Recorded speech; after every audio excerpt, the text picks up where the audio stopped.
What's going on, everybody? Tim from Tierfon Orbital. So this is going to be a walkthrough video for a recent commission that I have finished up. The hilt is a very interesting one. So I'm going to do what I usually do. We'll talk about the hilt a little bit, and then we will go over how to use it, and we'll put a blade in it, and we'll be on our way. Same thing. It's the same format every video. So yeah, so this is the spare parts hilt. So this hilt was designed by Daghobah Swamp and 5280 Concepts. It was listed on SP Sabers' site as well, and Shadowfoil, I think, handled shipping or manufacturing. I'm not sure, but all four of those companies had a part to play in the release of this hilt.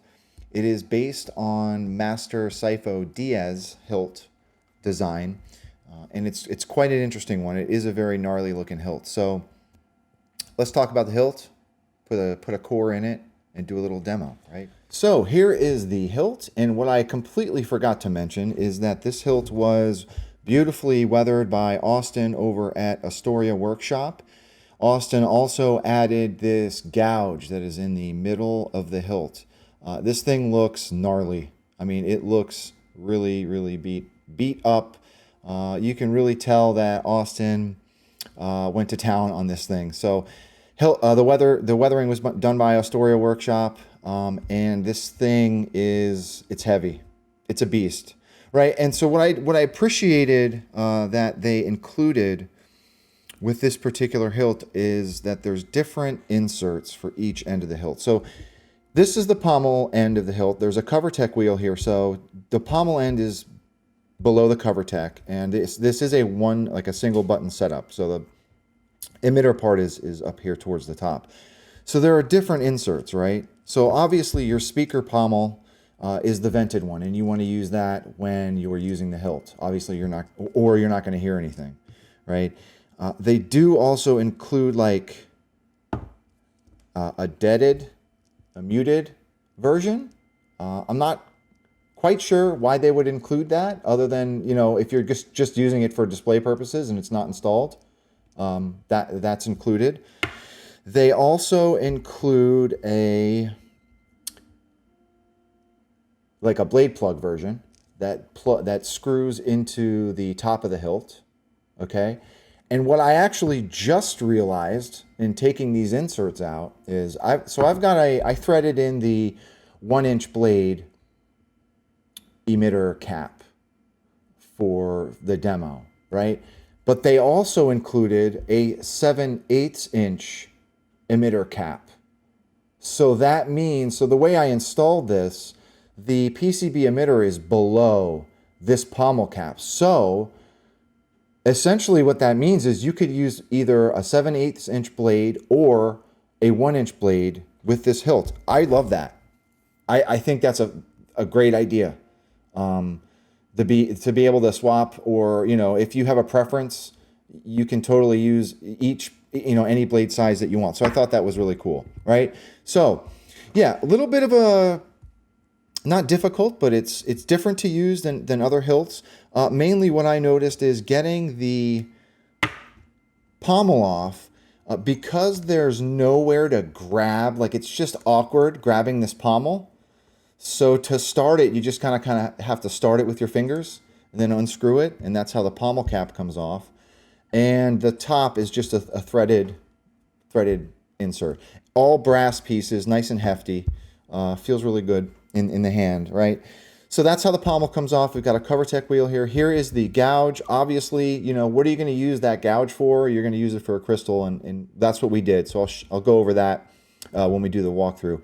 This is a single button setup. This is a little confounding thing that I did not quite understand with the design of this hilt. This is it's just a post that just kind of sticks in this hole. So it was a little bit difficult figuring out how to do a switch with this setup.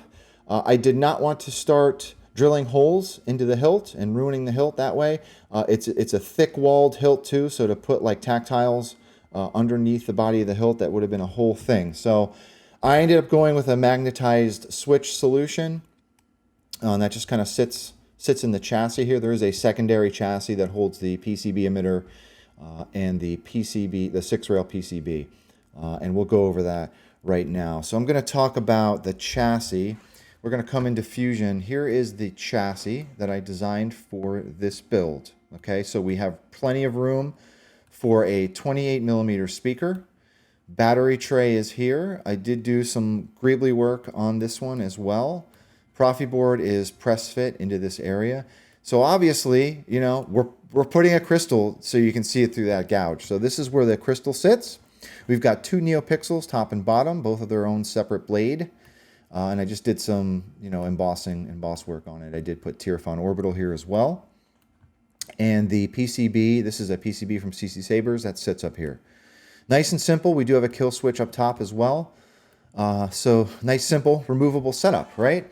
So let's talk about the chassis. Here is the chassis. I've got a giant quartz point that is sitting in here. What I also did was I put some flashing SMD LEDs on both sides of the crystal. These are from Evan Designs. I've used these in a lot of my previous builds. I think that gave it a little bit of flair. The client did request some sparking type wires in the crystal chamber, so we went with that. And that's it, right? So to use the core, or your chassis, spring side is your negative. That faces towards the speaker. Okay, so you want to take the flat part of your battery. I know that this sticker is upside down before everybody gives me crap for it. So the sticker's upside down. So negative part of the battery is going to go towards the speaker. This is the flat part of the battery. It is a very tight fit.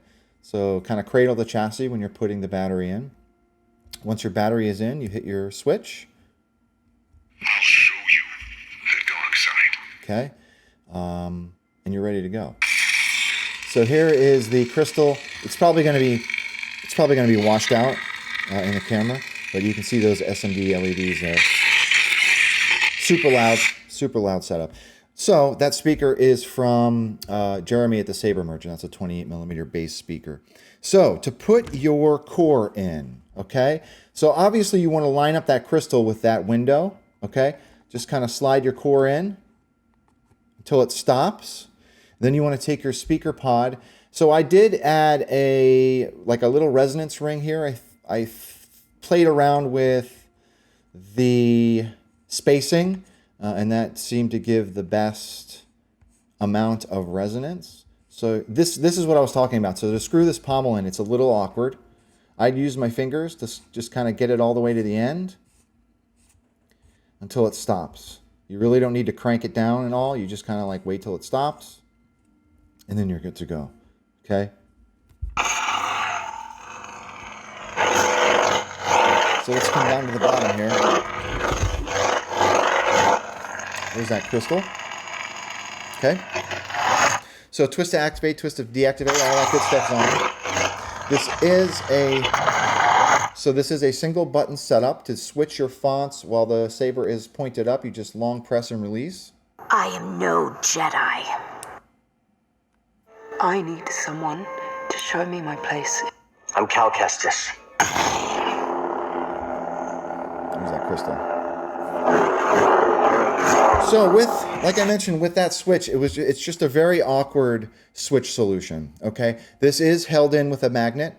It's not going to go anywhere when you're swinging the hilt around, but just be wary of how that's seated in that area. Okay, so let's put a blade in it. I did also mention there is a top PCB here that is held in place with that set screw that's here to put your blade in. So to make sure your 1 inch or whatever blade you want to use, pommel cap or emitter cap is screwed in, and then you set your blade down, rest it on those PCB pins.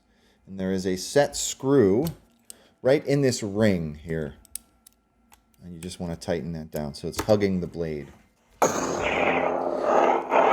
Man, so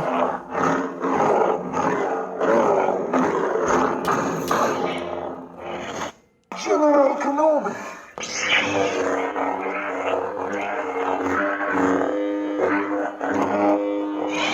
So one thing I did notice with this gouge, right?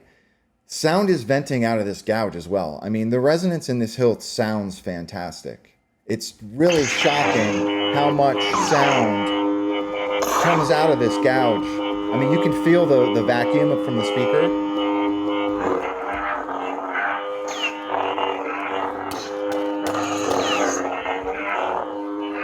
See what else we've got on here. Lord Vader.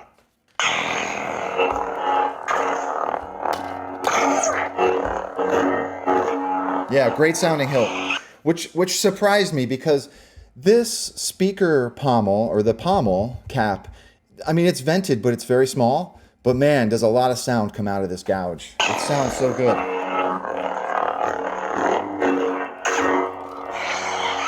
So that's it.